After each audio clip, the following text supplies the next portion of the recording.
नीलाञ्जन समाभासम् रविपुत्रं यमाग्रजम् छायामार्तण्डसम्भूतम् तं नमामि शनैश्चरम्. आशा अभिलाषा ह्यावर आधारलेलं जीवन. स्वप्नांसाठी झटावं लागतं. फक्त स्वप्न बघून काहीच मिळत नाही. आयुष्यात जो रिस्क उचलत नाही तो यशस्वी होऊ शकत नाही. आयुष्यात यशस्वी होण्यासाठी रिस्क उचलणं गरजेचं आहे. यशस्वी होण्याचा एकच राजमार्ग, फक्त आत्मविश्वास. प्रत्येक पाऊल निश्चयानं आणि धोरणानं टाकायचं. जास्त विचार केल्यानं मनोधैर्य कमी होतं. कमीत कमी वेळात निर्णय घेण्याची क्षमता आत्मसात करणं गरजेचं असतं. आणि ही कला ज्यांना तंतोतंत अवगत झाली त्यांचा जन्म आजपासून 61 वर्षांपूर्वी नाशिक मधल्या मुक्ताई हॉस्पिटलमध्ये सोमवारी दिनांक 3 ऑगस्ट 1953 साली झाला. मोठ्या आनंदानं त्यांचं नाव सुभाष हे ठेवण्यात आलं. भद्रकाली मधल्या घास बाजारात ह्या परिवाराचं घर होतं. त्या घरात 4 भाऊ 2 बहिणी असं हे कुटुंब राहत होतं. विजयजी मंत्री, सुरेशजी मंत्री, मोरारजी मंत्री आणि सुभाषजी मंत्री. 2 बहिणी सुशीलाताई चांडक आणि स्वर्गवासी प्रेमाताई झवर. या सगळ्या भावंडांमध्ये सुभाषजी वडिलांचे सर्वात आवडते. त्यांचं प्राथमिक शिक्षण महापालिकेच्या 11 नंबरच्या शाळेत झालं आणि 8वी पर्यंतचं शिक्षण मराठा हायस्कूलमध्ये झालं. सुभाषजींना शनी महाराजांच्या मंदिरात जाऊन दर्शन घेण्याचा ध्यास लागला तो आज पण कायम आहे. सकाळी पहिलं दर्शन, नंतर बाकीची कामं. लहानपणापासूनच घरातल्या तसंच गल्लीतल्या प्रत्येक कार्यक्रमात अतिउत्साहानं काम करण्याची त्यांची रुची. नेतृत्व ही कला त्यांना अवगतच होती. हजरजबाबीपणा. एकदा का निर्णय घेतला म्हणजे घेतला, मग मागचा पुढचा विचार करायचाच नाही. जबरदस्त डॅशिंगपणा लहानपणापासूनच अंगी भिनलेला. अतिशय तापट स्वभाव. एकदा डोक्यात सनक गेली ती माघार घेण्यासाठी नाही तर पुढे जाण्यासाठी. लहानपणापासून स्वावलंबी. त्यांच्यामधली एक जमेची बाजू आणि यशस्वी होण्याचं मुख्य कारण मुद्दाम सांगावंसं वाटतं. त्यांनी कधी पण स्वतःपुरता विचार केला नाही. जसजसं वय वाढत गेलं तसतसे अनुभवही येत गेले. अनुभवच माणसाला सिद्धतेपर्यंत पोहोचवत असतात. त्यातूनच तो सक्षम होतो आणि घडतोही. आयुष्यात त्यांना पहिला गुरु भेटला तो वकील शशिकांत कुलकर्णी यांच्या रूपातनं. त्यांनी सांगितलेली कोर्टातली सगळी कामं करायची ती त्यांच्या मार्गदर्शनाखाली. काम करता करता ते कायद्यात तरबेज झाले. एक वेळ अशी आली की कोर्टाविषयी कुठलाही सल्ला जर मित्रपरिवारात हवा असेल तर ती व्यक्ती सुभाषजींना आवर्जून विचारणार म्हणजे विचारणारच. त्यांचं परिवारात नावच पडलं होतं, कायदे पंडित. काही काळानंतर त्यांनी आरकेवर असलेलं लखमजी हरमनी यांच्या दुकानात कामाला सुरुवात केली. बरेच दिवस त्यांनी तिथे कामही केलं. पुन्हा कुणाच्या तरी सल्ल्यानं मोहन सोप फॅक्टरीत ते कामाला लागले. काही दिवस त्यांनी काम केल्यानंतर संयुक्त परिवारातील स्वतःच्या वैयक्तिक विचारांच्या मतभेदामुळे स्वतःच्या जीवनात बदल घडवण्यासाठी त्यांनी एक पर्याय शोधला. त्याकरता त्यांनी 8 ते 10 दिवस आश्रय घेतला तो पांडवलेणी येथल्या मौलाना बाबा आश्रमात. 10व्या दिवशी त्यांनी निर्णय घेतला तो कल्याणला जाण्याचा. मग त्यांनी नाशिकहून कल्याणपर्यंत सायकलीनं प्रवास केला. कल्याणला पोहोचल्यानंतर तेलाच्या कारखान्यात नोकरी केली. त्यावेळी त्यांच्याजवळ 1 रुपया सुद्धा नव्हता. खिसा पूर्ण रिकामा. दररोज दुकानांवर सायकलीनेच तेलाचे डबे पोहोचवले जायचे. असेच काही दिवस गेले. मनाची दोलायमान स्थिती कुठेतरी स्थिर झालेली होती. त्यांनी घरी पत्र पाठवलं, मी सुखरूप आहे, फक्त इतकाच मजकूर. त्या पत्रामुळे सगळ्या कुटुंबाला आनंदाचा पारावारच उरला नाही. पण ही व्यक्ती आहे तरी कुठे म्हणून सगळ्यांचंच मन खिन्न झालं. अचानक एका भावाचं लक्ष कल्याण पोस्ट ऑफिसच्या मारलेल्या स्टॅम्पकडे गेलं. जसं काही तो स्टॅम्प सुभाषजींच्या शोधण्याचा मार्गच सांगून गेला आणि नेमकं घडलं पण तसंच काही. काही खुणा माणसाच्या अस्तित्वाची चाहूल देऊन जातात. एका भावाला घेऊन आई कल्याणला पोहोचली. आई आणि भाऊ हातात फोटो घेऊन सुभाषजींना पायी पायी शोधत होते. वेड्या मायेनं सुभाषजींना अखेर शोधलंच. पाणावलेल्या डोळ्यांनी आई आणि भाऊ सुभाषजी यांना बघत होते.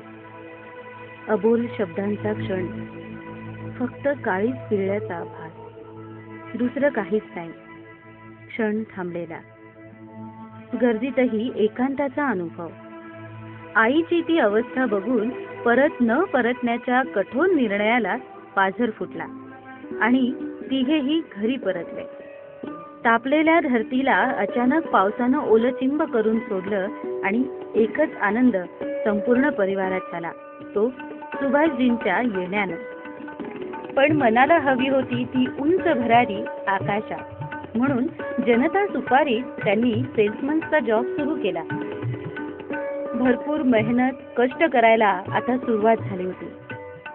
दररोज 15 ते 20 किलोमीटर सायकलीनं प्रवास, 70 ते 80 किलोचा बोजा ऊन असो पाऊस असो स्वतःची पर्वा न करता. दैवानं त्यांच्या वाटेला सर्वात जास्त कष्ट दिले होते. यामध्ये सोबत करणारी त्यांची सायकल, ती पण कधीच थकायची नाही. ती पण त्यांच्यासारखी, फक्त पुढे जायचं, मागे बघायचं नाही. शाळेत होमगार्ड आणि एनसीसीची केलेली मेहनत खूपच कामात यायची. आता पंखात बळ आलं होतं. आता निर्णय होता तो उत्तुंग भरारीचा, स्वतःचा व्यवसाय सुरू करण्याचा. जवळजवळ सगळ्याच पानटपऱ्यांवर ओळख तर झालेली होती. मग पानटपऱ्यांना हवं असलेलं मटेरियल सप्लाय करण्याचा निर्णय त्यांनी घेतला. पण खिशात भांडवल नाही म्हणून ते थांबले नाही. शून्यातून विश्व कसं निर्माण करायचं ह्या व्यवहार चातुर्यातून त्यांनी स्वतःचा व्यवसाय सुरू केला. आणि बघता बघता त्यांच्या व्यवसायाला भरभराटीचे दिवस आले. एके दिवशी अगणित ताऱ्यामधून एक सुसंस्कृत, एकनिष्ठ, कुठल्याही प्रसंगात हसत मुखानं समोर येणारी, त्यांच्या निर्णयाला मान देणारी, त्यांना आपलं सर्वस्व मानणारी, त्यांच्या पाठीचा कणा असणारी, अलगद त्यांच्या जीवनात आली ती त्यांची धर्मपत्नी म्हणून लासू इथल्या चांडक परिवारातील सुकन्या शोभाजी चांडक. आणि तो दिवस म्हणजे 15 एप्रिल 1982 साली त्यांची एंगेजमेंट झाली आणि लग्न 11 मे 1982 साली झालं. जगातील कुठल्याही व्यक्तीच्या आयुष्याची सुरुवात होते ती त्याच्या लग्नानंतरच. त्या दिवसानंतर सुभाषजींच्या कष्ट करण्याचा प्रवास सुरू झाला. तो स्वतःसाठी नव्हे तर कुटुंबासाठी. ध्येयानं, निष्ठेनं, एकाग्रतेनं त्यांनी कामाला सुरुवात केली. पूर्ण वेळ एकतर कामात किंवा ईश्वरानं बहाल केलेल्या आपल्या दोन्ही मुलांसोबत ते असायचे. मुलांकडे नवरा बायकोचं खूपच बारीक लक्ष असायचं. प्रत्येक सणवार आणि त्याचं महत्त्व सुभाषजी आपल्या मुलांना बारकाईनं समजावून सांगायचे. त्याची खडानखडा माहिती द्यायचे. मुलांच्या शिक्षणाची, संस्कारांची जबाबदारी ही हसत मुखानं शोभाजींनी सुभाषजींप्रमाणेच पाळली. त्यांनी आपल्या मुलांना अभ्यासाचे, आयुष्याचे, व्यवहार चातुर्याचे तसेच व्यवसायाचे धडे दिले. स्वतःसाठी 1 रुपया पण कधी खर्च केला नाही. पण कुटुंबासाठी परिस्थिती नसतानाही मुलांना कुठल्याच गोष्टीची कमतरता पडू दिली नाही. घरच्यांसाठी नाही हा शब्द कधी निघायचाच नाही.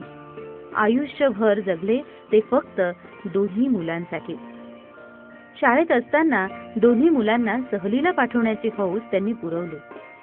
मुलांचे वाढदिवस तर खूपच थाटामाटात साजरे करायचे.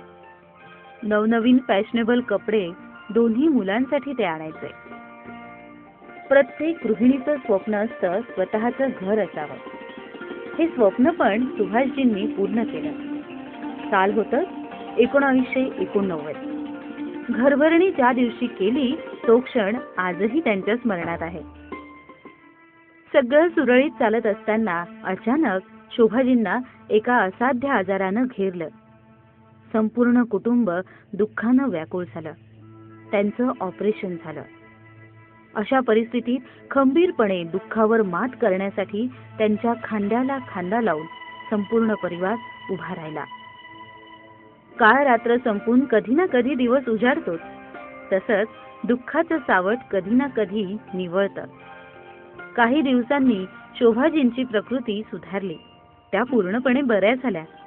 सुभाषजींची ह्या दरम्यान बरीच ओढाताण झाली. आता वेळ होती ती कुटुंबाची खालावलेली स्थिती पूर्वीसारखी करण्याची.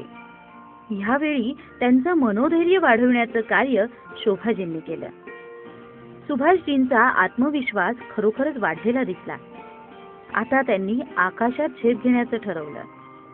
वैश्य यांच्या दुकानातून पानटपरीसाठी लागणारा माल होलसेल भावात मोठ्या प्रमाणावर सप्लाय करायला सुरुवात केली. अशातच त्यांनी आपलं पहिलं वाहन लुना घेतली, पण ती पेट्रोलला परवडत नव्हती.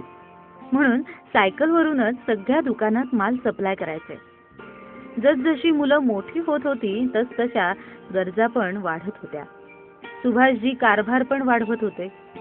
त्यांना कपड्यांपेक्षा सोन्याचं खूप वेड होतं.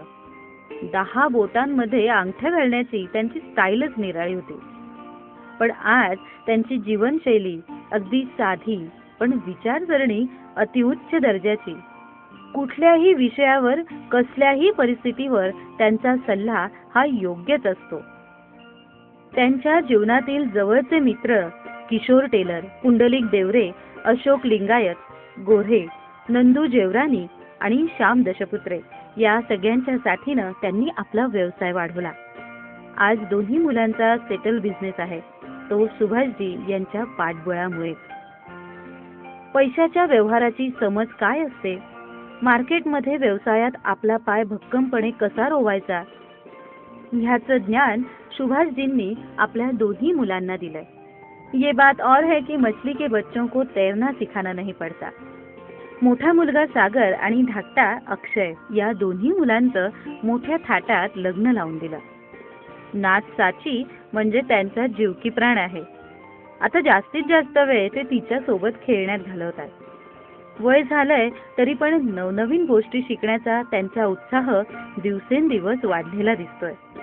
मग त्यात कम्प्युटर गेम असो, टचस्क्रीन मोबाईलचं फंक्शन असो. त्यांचे छंदही जरा वेगळेच बरं का.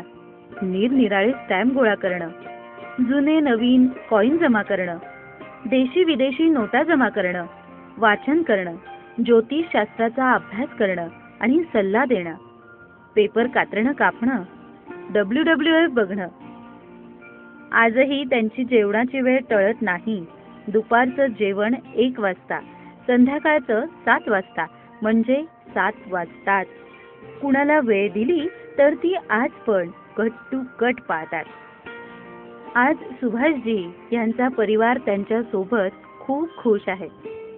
आता वयाच्या 50 नंतर त्यांच्या स्वभावात खूप बदल झालाय. स्वतःचं जीवन जगायला त्यांनी सुरुवात केली आहे. मोठ्या IT-नं ऍक्टिवावर ते फिरतात. नवनवीन मित्र त्यांनी जोडलेत आणि किटी पार्टीला जाण्यासही ते उत्सुक असतात. इतकंच नाही तर संपूर्ण परिवारासोबत भारत भ्रमण मोठ्या प्रमाणावर झालंय. केदारनाथ, बद्रीनाथ, राजस्थान, गुजरात, हरिद्वार, दिल्ली अशी एक ना अनेक ठिकाणं. विश्व भ्रमंतीचीही त्यांची इच्छा आहे आणि त्यापैकी दुबई पासून सुरुवातही झालेली आहे. सगळी सुख पायाशी लोळण घेतायत. त्यांनी बघितलेली सगळी स्वप्न पूर्ण होतानाही ते बघतायत.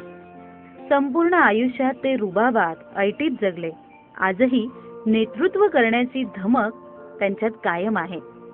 लहानपणी वडिलांचे सर्वात लाडके होते, मात्र आज संपूर्ण कुटुंबाचे लाडके आहेत. विश्वविजेता होण्यापेक्षा मनाला जिंकणारा मोठा असतो आणि हे सुभाषजींनी सिद्ध केलंय. सुभाषजींच्या 61चं औचित्य साधून सर्व परिवाराच्या वतीनं त्यांना हार्दिक हार्दिक शुभेच्छा. जय श्रीकृष्ण. आज मी यांच्या वाढदिवसानिमित्त 2 शब्द बोलू इच्छिते. लग्नाच्या राखी ह्या परमेश्वराच्या दरबारात ठरतात. मी वयाच्या 18 वर्षी मंत्रींची सून म्हणून आले. तेव्हा आम्ही एकत्र कुटुंबात राहत होतो. तेव्हा ते त्यांच्या व्यवसायात मग्न होते. स्वभाव तापड असल्यामुळे ते फार चिडचिड करायचे. तेव्हा सासू सासऱ्यांनी मला चांगला सपोर्ट केला. माझ्या सागर अक्षरच्या जन्मानंतर त्यांचा स्वभाव बदलला आणि त्यांना संसाराची ओढ जाणवायला लागली. माझ्या प्रत्येक व्यवसायाची सुरुवात त्यांनीच करून दिली. आजही ते मला नवीन नवीन गोष्टी शिकवत राहतात. त्यांनी दोन्ही मुलांना तळ हाताच्या फोडाप्रमाणे जपले. त्यांनी माझे व मुलांचे सर्व हट्ट पूर्ण केले. माझं कुटुंब जगातील सर्व सुखी कुटुंब असलं पाहिजे. माझं कुटुंब सुखी राहण्यासाठी त्यांनी रात्रंदिवस मेहनत केली. असे हे आदर्श पती व आदर्श पिता आहे. जय श्रीकृष्ण. नमस्कार. आज आपण आमच्या पप्पांची 61वी साजरी करत आहोत. त्यांच्याबद्दल जेवढं बोलावं तेवढं कमी. आज माझ्याकडे जे काही आहे ते पप्पांच्या खंबीर पाठिंब्यामुळे. त्यांनीच आम्हाला आमच्या पायावर उभे केले आणि आर्थिक साम्राज्याचे स्वातंत्र्य कसे उभे करायचे यासाठी त्यांनी मदतही केली. ते नेहमीच म्हणतात, तुम्ही जे काही कराल ते आत्मविश्वासाने करा. त्यासाठी मी सदैव तुमच्या पाठीशी खंबीरपणे उभा आहे. परिणाम काही हो, मी तुम्हाला सांभाळेल. या त्यांच्या जीवन जगण्याच्या मंत्रामुळे मी आज भरादिस्त जीवन जगत आहे. देवाजवळ फक्त हीच प्रार्थना की त्यांना उदंड आयुष्य लाभो. या आनंदात तुम्ही सहभागी झालात. तुम्हा सर्वांचे सर्व मंत्री परिवाराकडून आभार मानतो. आहे, मला तर तुम्ही सगळे ओळखतातच. ही ओळख माझी नसून माझ्या मम्मी पप्पांची आहे. हे जग पाहिलं मी त्यांच्यामुळे. सुसंस्कार लाभले हेही त्यांच्यामुळे. व्यवसायात घडलो पप्पांमुळे. त्यांच्या मोरल सपोर्टमुळे आज सोन्यासारखे दिवस बघतोय. जगाच्या पाठीवर परमेश्वराला कोणीच पाहिलं नाही, पण मला असं वाटतं ते माझ्या मम्मी पप्पांसारखेच असतील. Love you mummy papa. मी मोठी सून. मी लहान सून. मी साक्षी. आज आमच्या आवडत्या पप्पांची 61वी आहे. तुमच्या सर्वांच्या आशीर्वादाने ती आज आम्ही साजरी करत आहोत. माझे दादा खूप लाड करतात मला.